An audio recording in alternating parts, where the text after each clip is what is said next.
Oi, pessoal. Vamos para nossa última aula, então, né? O último conteúdo de 2025 para vocês.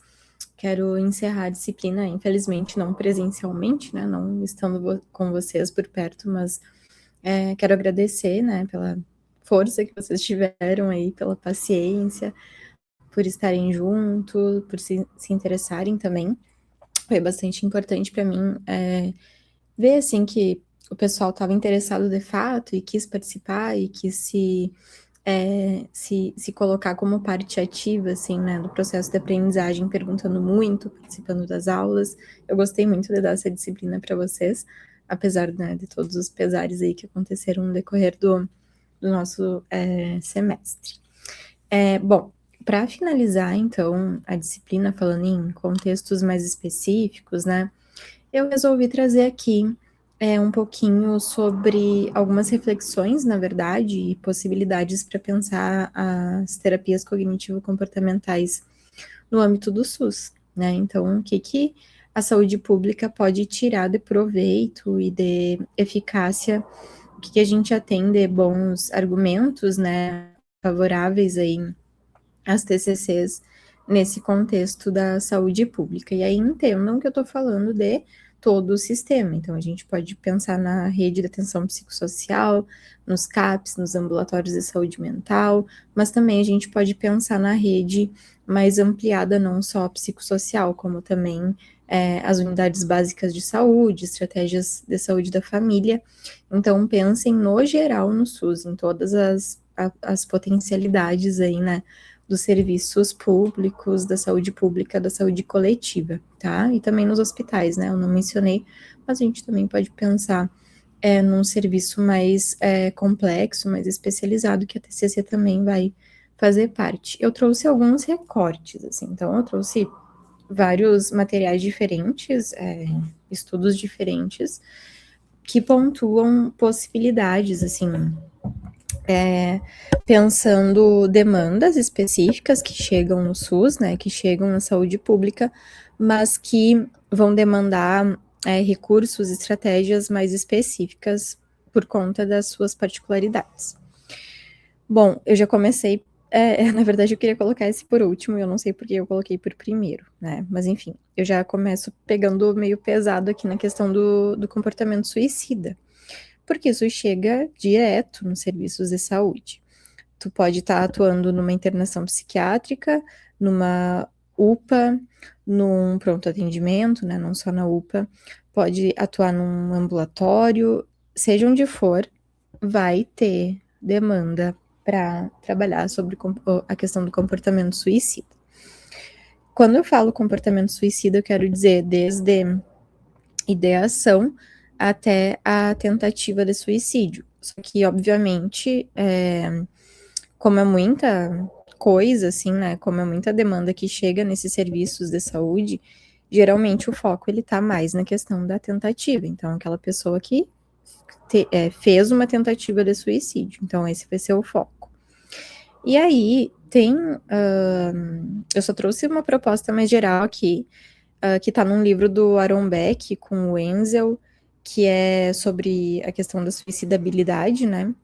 E da TCC, propriamente. E aí eles vão sugerir prevenção de recaída para crises suicidas, e isso é possível de pensar nos serviços de saúde pública, né? O que eles vão tentar pensar nessa questão da prevenção de recaída? Prevenção de recaída, pensem, a pessoa já teve um problema, então ela já apresentou sintomas, comportamentos problemáticos, ela já teve uma experiência ali desadaptativa, disfuncional. Então, prevenção de recaída é quando a pessoa já teve um histórico significativo e a gente vai tentar prevenir para isso não voltar a acontecer.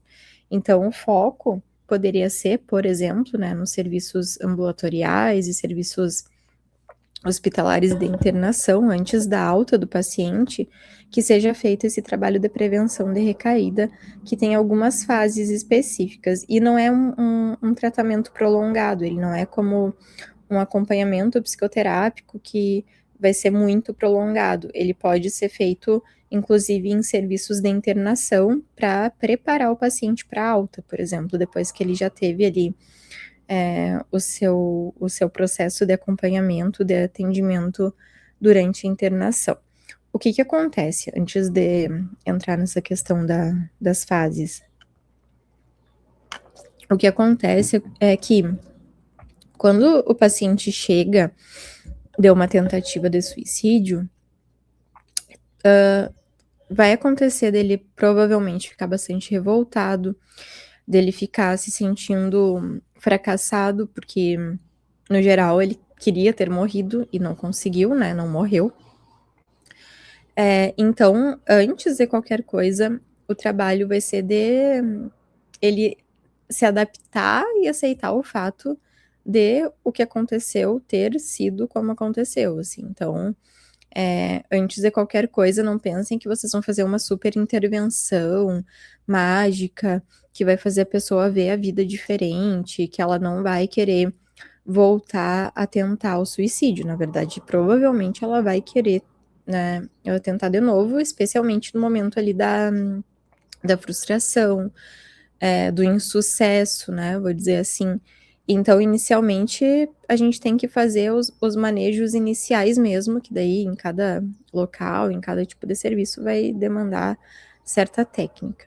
Aqui é pensando já na alta, né? Então, como preparar um paciente para alta, tá? Eu só tô destacando isso para vocês não acharem que essa proposta aqui, ela vai servir para qualquer momento, para qualquer situação, em qualquer contexto, imediatamente após a tentativa de suicídio. Não é assim. Primeiro tem que estabilizar o paciente e ele ter o mínimo, no mínimo, condições de raciocinar, de entender a situação, tá? Então, a sugestão para prevenção de recaída para crises suicidas envolve uma etapa bem inicial, assim, de preparação, que é muito básica. Depois tem a revisão da crise recente. Depois tem a revisão da crise recente de suicídio, crise suicida recente, usando habilidades específicas, já vou explicar. Depois tem a revisão da crise suicida futura, ou seja, já sabendo que se a pessoa tem no histórico uma tentativa de suicídio, é muito provável que ela apresente uma nova tentativa no futuro, então a gente já tem que trabalhar com esse dado. Não adianta falar, se a pessoa não conseguiu uma vez, ela aprendeu a lição, não existe isso. A gente tem que trabalhar com o que melhor se sabe hoje, que tem risco aumentado a cada tentativa de suicídio, tá? E depois, a última etapa é o debriefing e o segmento. Tá, mas o que significam essas etapas? São muito básicas. É mais simples do que parece, mas não é fácil na prática, porque exige que a gente saiba fazer a leitura ali da situação, do contexto daquele sujeito, e que também a gente entenda que ele está no momento adequado de compreensão dessas etapas. A etapa de preparação, ela envolve apresentar as etapas seguintes, né, esse protocolo, bem entre aspas, tá, não é um protocolo, é uma proposta de intervenção. Então, a gente apresenta as etapas a serem seguidas, verifica com o paciente se ele entendeu, então sempre trabalha nessa perspectiva do feedback, que vocês devem lembrar, porque a gente já falou sobre isso em outras aulas. Também descreve, mas trabalha para que o paciente aprenda a descrever reações emocionais negativas, e também a gente tem que discutir estratégias para lidar com essas reações emocionais negativas, porque é muito comum, é muito esperado que essa tentativa de suicídio ela tenha vindo de uma resposta emocional muito disfuncional, muito desproporcional, mas muito negativa. Então, a identificação dessas respostas, a identificação do que causa isso, né, enfim, e o que fazer com isso é bastante importante. E, obviamente, essa etapa inicial também envolve a obtenção do consentimento do paciente para fazer esse trabalho. Ele tem que concordar, ele tem que compreender, ele tem que estar voluntariamente ali participando do processo, porque é um processo ativo, como tudo na TCC. Então, vocês não vão fazer nada pelo paciente, vão ter que fazer com ele. A segunda etapa é a revisão da crise suicida recente. Ah, mas como é que eu vou fazer o paciente falar, reviver? A gente tem que tomar cuidado porque é diferente forçar uma pessoa a falar sobre algo que ela não quer, que é muito traumático, que é muito agudo em termos de respostas, né, emocionais. É diferente tu forçar de tu trabalhar com o paciente para que ele relembre as coisas, para que ele retome a experiência. Então, não é forçar a crise recente, não é trazer à tona coisas que o paciente não consegue lembrar ou que ele não quer lembrar. De novo, ele tem que estar de acordo, ele tem que ele tem que consentir fazer essas etapas, tá? Por isso que a etapa anterior é importante, porque é quando a gente explica para ele como é que vai se dar essa prevenção. Nessa etapa de revisão, então, a gente faz uma avaliação da capacidade do paciente de produzir uma imagem, e caso ele não consiga, é preciso ensinar ele a produzir essa imagem mental para relatar ali a situação que levou à crise, tá? A gente tenta estabelecer junto ao paciente a cena da situação, o que ele conseguir lembrar, obviamente, e também que ele descreva no tempo verbal presente, na forma mais real possível, o que está acontecendo. Por quê?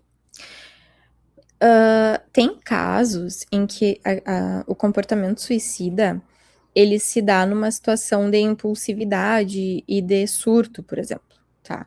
Não é sobre isso que a gente está tratando aqui. Aqui é um paciente suicida mais tradicional, digamos assim, mais clássico, que ele já teve anteriormente ideação, que ele passou por uma etapa de planejamento e que depois ele fez, então, a tentativa de uma forma mais voluntária, né, mais ativa e não mais passiva durante um surto, durante um ato de impulsividade, tá? Então, provavelmente é um paciente que vai conseguir descrever a situação que levou a essa crise, a essa tentativa.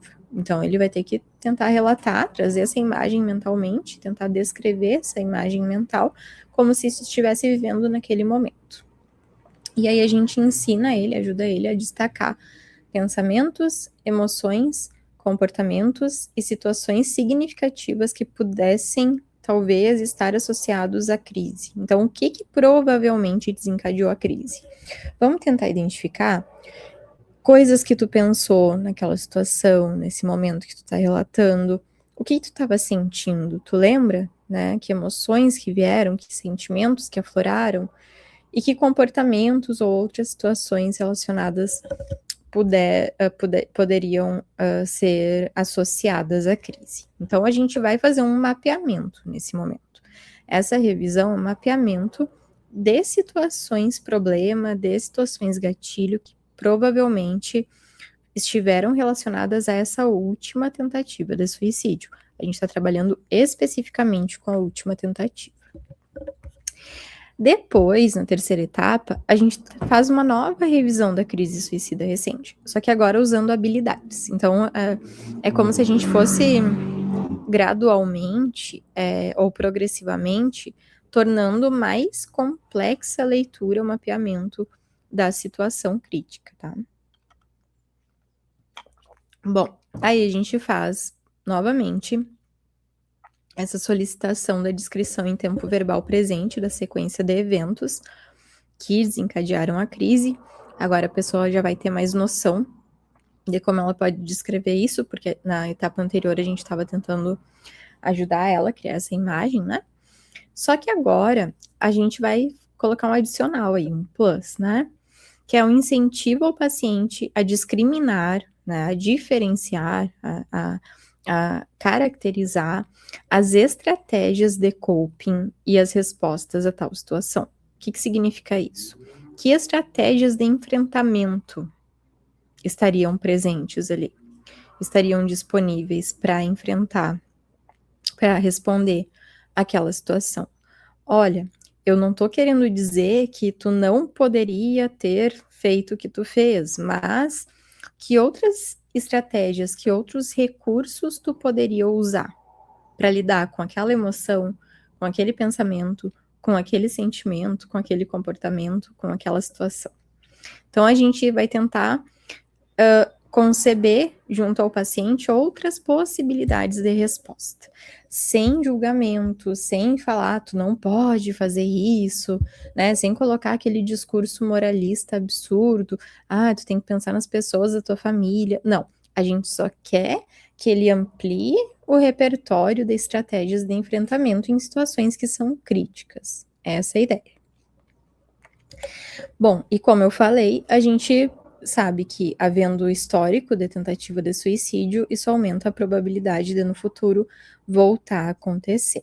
Então, se eu tô atuando com alguém que tentou o suicídio, eu sei que essa pessoa tem maior risco de tentar no futuro. Quer dizer que ela vai? Não, ninguém pode prever isso, mas é muito mais provável que ela volte a ter uma crise. Então, essa revisão da crise suicida futura, ela envolve que o paciente imagine e descreva situações que poderão, no futuro, conhecendo ele, conhecendo essa história, que poderão desencadear crises suicidas, tá? A gente, então, tenta associar pensamentos, emoções, comportamentos e situações que podem ser gatilho, né, para essa nova crise. Então, ele vai se educar em relação a fazer a própria leitura, a própria formulação de caso, digamos assim, né, para o seu caso, para entender quais são os fatores de risco que podem levar a um novo comportamento suicida. E aí, a gente vai trabalhar junto com a etapa anterior, incentivando que ele também descreva estratégias de coping, ou estratégias de enfrentamento e respostas emitidas para tais eventos. Então, o que ele poderá fazer, além, né, de pensar nessa questão do comportamento suicida? Que outros recursos, que outras estratégias ele poderá utilizar, ele acha que ele terá acesso no futuro para lidar com a situação? O que acontece aqui, gente? Não dá para pensar em estratégias, em comportamentos, em respostas que sejam totalmente descontextualizadas da realidade ali, né, da vida do paciente. Então, não adianta incentivar que ele fale de estratégias que não condizem com a realidade dele. Isso é muito importante, porque às vezes o recurso que o paciente tem, ele é muito limitado, ele é muito restrito. Então, a gente não pode ficar dando ideia, sendo que isso está desrespeitando talvez a possibilidade ali, tá? Tem que pensar no que é provável, no que é possível, no que é atingível, tá? E que pode ser eficaz na resposta à situação crítica. E por fim, daí a gente trabalha na etapa final com debriefing e segmento, que o paciente deve falar sobre o que aprendeu com os exercícios, né? São exercícios reflexivos, exercícios de tomada de decisão ali, de estratégias, de recursos.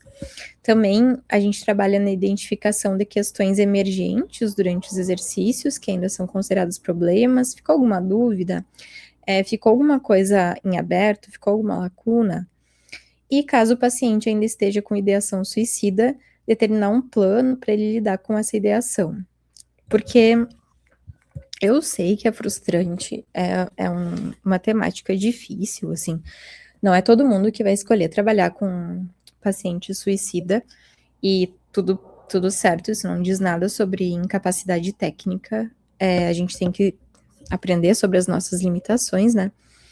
Mas, de um modo geral, o que eu estava dizendo sobre ser frustrante é que, mesmo a gente trabalhando nesses caminhos possíveis e vendo que o paciente teria algum outro recurso para lidar com uma situação crítica, pode ser que isso não diminua a vontade de morrer ali naquele momento. Pode ser que ele ainda esteja muito mais irritado e frustrado por não ter conseguido e ele ainda quer morrer, tá?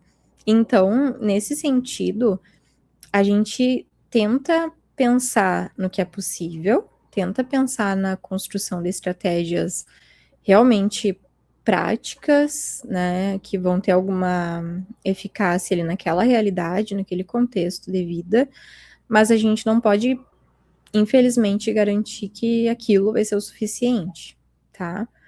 Então, lidar com esse assunto também é difícil pra gente, porque mexe com coisas do tipo, a gente não tem controle sobre nada, a gente não vai mudar a vida das pessoas de uma forma tão mágica quanto a gente acha. A gente vai fazer muito esforço e vai se disponibilizar muito, mas ainda assim pode ser que isso não dê certo no final, porque o desfecho pode ser o pior possível. Então, a gente tem que tentar trabalhar no sentido de fazer o melhor e construir junto ao paciente, de forma que ele esteja ativamente participativo ali, colaborativo, que a gente construa esses recursos possíveis, de uma forma clara, de uma forma objetiva. Ah, aconteceu tal situação, problema, faz tal coisa. Aconteceu tal situação, problema, tu se sentiu assim, recorre a tal recurso, dentro do que ele vê, né, como condizente com a própria realidade, tá? E a gente faz uma revisão desse plano de segurança, o que fazer, quando, né, a quem recorrer, a quais serviços recorrer, para qual número ligar, mas a gente também trabalha com a possibilidade de fazer sessões adicionais e também se disponibiliza. Aí eu tenho que fazer uns adendos, né? Imaginem assim, que vocês vão trabalhar bastante com um público que tem comportamento suicida. Aí vocês têm 15 pacientes suicidas. Será que dá para disponibilizar o telefone para todo mundo, para fazer contato a qualquer hora de crise? Porque pode ser a qualquer momento do dia, né? De madrugada, no final da noite. E será que vocês dão conta disso? Então, essa questão de disponibilizar o contato, por mais importante que seja, tem que traz à tona, na verdade, né, a dúvida sobre a quantidade de pacientes suicidas que a gente vai atender, as limitações que a gente tem nesse sentido, né, de oferecer um suporte, porque o nosso suporte, ele pode não estar disponível na hora que o paciente precisa, na hora da crise, que pode ser a qualquer momento, e pode também não ser o suficiente, tá? Então, coisas a serem pensadas aí para vocês no futuro, quando se tornarem profissionais da psicologia, que não falta muito, né? Bom, então, essa parte do comportamento suicida, dos pacientes suicidas, é o que eu gostaria de trazer. Então, vocês podem pensar nisso em tratamento ambulatorial e internação também. Quando eu falo internação, não é só psiquiátrica, tá? Mas é no hospital, de um modo geral. O segundo, a segunda linha, né, que eu trago para vocês dentro da saúde pública, aí é mais específico, tá? Já tá bem mais desenhadinho. Pensando nos CAPS AD, né? CAPS, Centro de Atenção Psicossocial, AD, álcool e outras drogas. Aqui em Santa Maria nós temos 2. A gente tem a Companhia do Recomeço e o CAPS, que vocês devem saber mais do que eu. Agora simplesmente me fugiu o nome. Daqui a pouco vem, prometo. Então a gente tem 2 CAPS AD, né, que trabalham com pacientes que têm necessidades específicas de tratamento pelo uso abusivo de substâncias psicoativas. O CAPS-AD ele faz parte da RAPS, então, da Rede de Atenção Psicossocial. Ele vem como os CAPS, de um modo geral, não só o AD, eles vêm como uma proposta de atendimento em rede, atendimento no território para fazer uma mudança ali, né, no sentido dos tratamentos que antes eram hospitalares. Então, essa RAPS, essa Rede de Atenção Psicossocial, nas novas políticas de atenção psicossocial, principalmente desde 2006 ali, vem com o intuito de transformar serviços, né, de repensar serviços para atendimento a pessoas que têm alguma necessidade mais específica, no sentido mental, de saúde mental. Então, são serviços substitutivos. O que acontece é que é muita demanda e os serviços, de um modo geral, não só os CAPs, né, eles acabam não tendo muita possibilidade de lidar com toda essa demanda e dar conta. Então, às vezes, a gente tem que pensar em práticas mais grupais, em práticas que vão exigir uma adaptação do tempo de consulta para conseguir acompanhar todos os pacientes, né? Infelizmente, essa é a realidade do sistema público. É importante ter o sistema público de saúde, mas a gente tem limitações, obviamente, né? Bom, sobre os pacientes em tratamento pelo uso abusivo de álcool e outras drogas, então, a TCC ela vem sendo utilizada em projetos experimentais, né, com grupos controle e grupos estudos randomizados também, para verificar tanto a eficácia quanto os tipos de técnicas que seriam mais recomendadas. Aí a gente tem exemplos do projeto MATCH, Matching Alcoholism Treatment to Client Heterogeneity, que é realizado por um Instituto Nacional de Abuso de Álcool e Alcoolismo, lá nos Estados Unidos, e também o Collaborative Cocaine Treatment Study, realizado pelo Instituto Nacional de Abuso de Drogas. Então, são bons dados sobre eficácia, né, e sobre escolha de tratamento para pacientes que têm esse histórico e que têm essa demanda específica devido ao uso de substâncias, tá? Aí eu coloquei algumas possibilidades, não entendo como as únicas possibilidades de tratamento, mas pensando no Brasil, no nosso contexto, nos CAPS-AD, o que teria de boa evidência e de boa recomendação para trabalhar com os pacientes nesses CAPs? A gente tem teorias e técnicas comportamentais das mais diversas. Então, a teoria comportamental mais clássica, que se concentra em estratégias para modificar e melhorar o estado motivacional, explorando comportamentos associados ao uso de drogas com o objetivo de mudar o estilo de vida e os comportamentos de risco para o uso. Tem principalmente o condicionamento clássico, por exemplo, com tratamento por exposição a estímulos, que é tentativa de redução de comportamentos abusivos, né, comportamentos de uso, e também teria o condicionamento operante a partir do manejo de contingências, por exemplo. Então, o foco está muito em modificação ou de contingências de variáveis ambientais, ou então a modificação de comportamento em relação ao uso.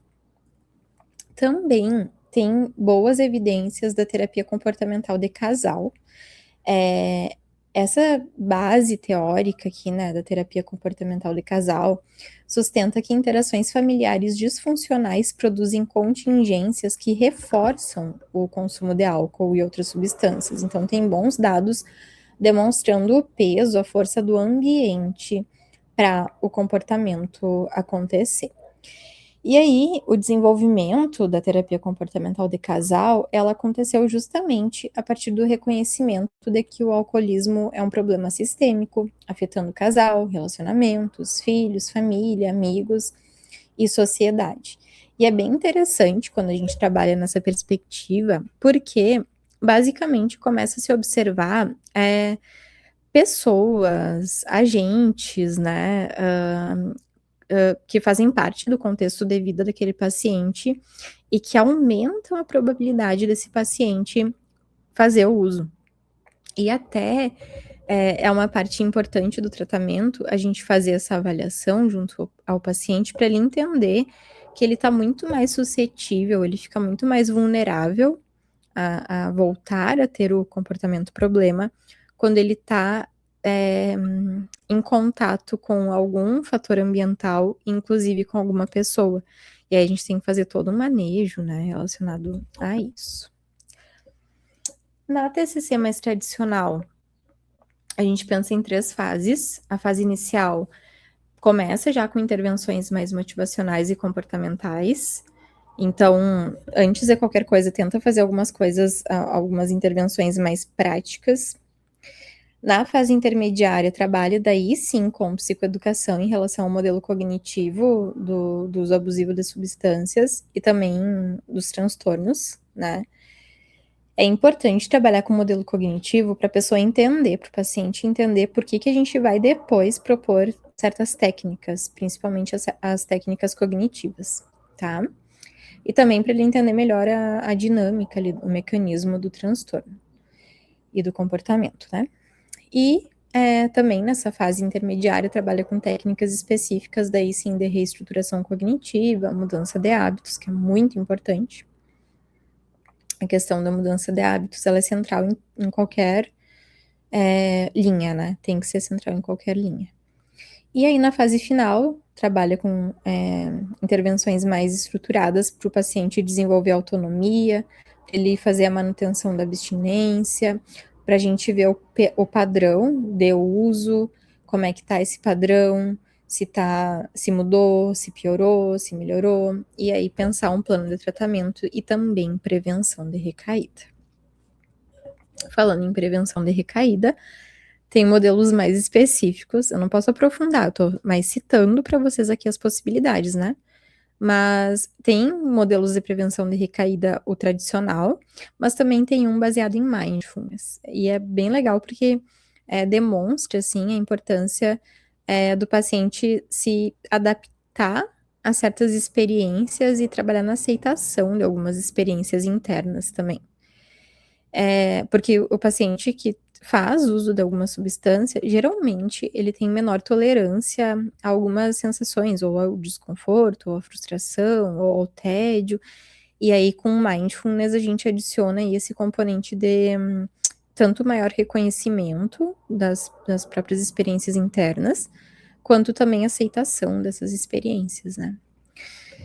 De um modo geral, esses modelos de prevenção de recaída focam na classificação detalhada dos fatores ou situações que podem contribuir para episódios de recaída.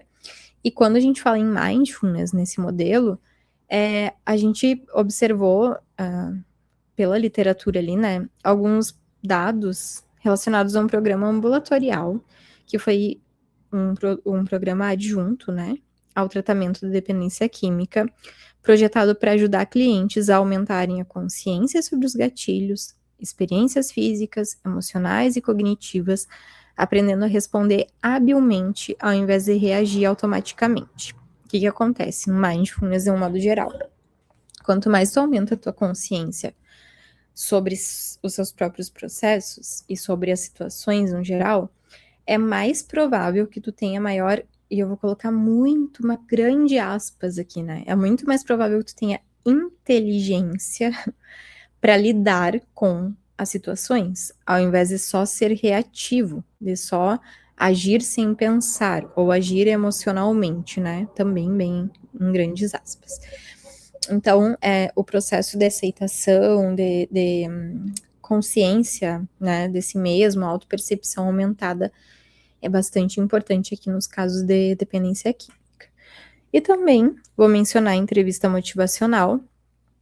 Eu não lembro se foi para vocês que eu falei, mas tem. Deixa eu ver se eu acho aqui o livro. Não tá aqui. Tá na outra prateleira. Tem um livro sobre TCC para dependência química. E aí tem um capítulo inteiro só sobre entrevista motivacional, então ele é bem bom para pensar o manejo dos pacientes que não têm interesse em começar um tratamento. Tipo, eles sabem que tem algum problema, tem alguma coisa ruim acontecendo, mas geralmente eles não estão entendendo que a questão é o seu comportamento que é um problema. Então, a entrevista motivacional, ela vai evocar desses pacientes as boas motivações, boas intenções, boas razões para fazer mudanças comportamentais mais eficazes ali para sua própria saúde, para a família, né, para melhorar as situações aí que têm sido problemáticas em relação ou em decorrência do uso de substâncias. Bom, terceira possibilidade que eu trago para vocês, de muitas, né? A TCC no contexto de cuidados paliativos.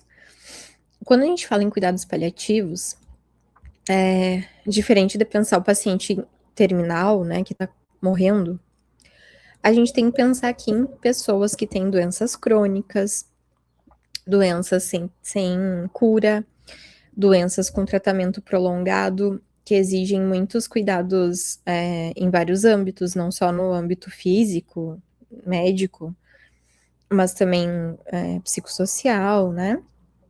Então, são pacientes dos mais diversos, com muitos quadros, muitas doenças médicas, muitas condições que vocês podem encontrar principalmente em contexto hospitalar. Não só, mas principalmente em contexto hospitalar. Provavelmente algum aluno desses que está me escutando vai trabalhar com cuidados paliativos. É uma demanda bastante crescente. Então, muito provavelmente, alguém vai se deparar com esse contexto. Bom, eu vou dar um exemplo, tá? Cuidados paliativos, a gente pode pensar o paciente com doença de Crohn, né? Aquela doença gastrointestinal que é crônica, que não tem cura, que é progressiva, diminui bastante a expectativa de vida do paciente, de um modo geral. Então, a TCC, ela já tem boas evidências para o controle da dor, então, manejo da dor crônica, manejo da dor aguda. A TCC, ela é uma boa linha de tratamento, de um modo geral, tá? Porque vai lidar com o aspecto emocional, com suporte emocional e comportamental, que esse paciente pode se beneficiar tanto para melhorar a adesão ao tratamento médico, quanto para entender melhor os seus próprios processos internos e compreender que estratégias recorrer, que recursos usar quando está passando por certa situação de dor ou quando a doença ela está numa fase mais aguda. Além da avaliação geral do paciente, algumas técnicas são recomendadas dentro da TCC. A psicoeducação, por exemplo, sobre a doença, a condição médica, né? Sobre tratamento, sobre consequências psicológicas, emocionais, sociais da doença, sobre a importância das intervenções médicas e etc.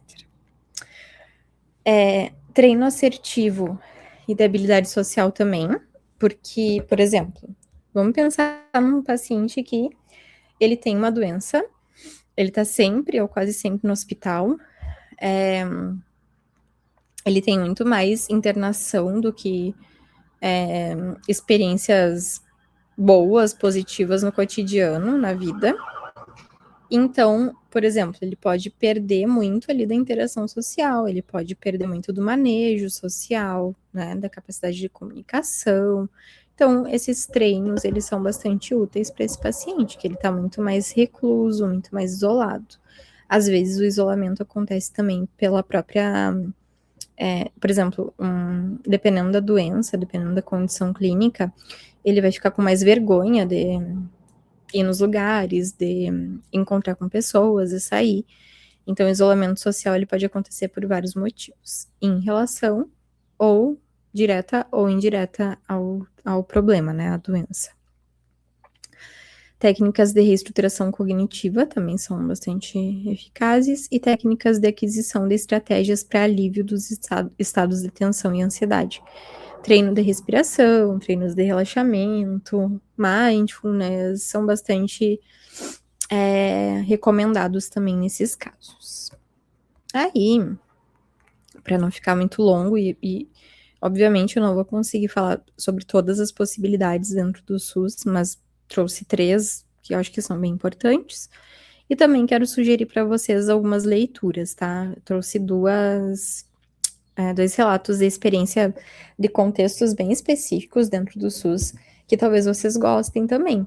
Aqui é um artigo chamado A Terapia Cognitivo-Comportamental no Ambulatório Público, Possibilidades e Desafios. Achei bem interessante porque é a prática da TCC ambulatorial, e aí o que aparece, o que se atravessa, o que é possível, e também um outro relato que é terapia cognitivo-comportamental de grupo na rede de atenção psicossocial, um novo olhar sobre a saúde pública, também trazendo potencialidades, né, possibilidades, só que daí a TCC é grupal, porque em muitos casos, a gente não vai ter tempo para fazer atendimento, psicoterapia individual com todos os pacientes que precisam de algum tipo de cuidado no serviço, né? Então, às vezes, o grupo ele acaba servindo como uma possibilidade, só que tem que ser um grupo bem estruturado, tem que ser um grupo com metas, né? Não é só jogar as pessoas ali que vão aparecendo e fazer qualquer coisa ou nada com nada, tá?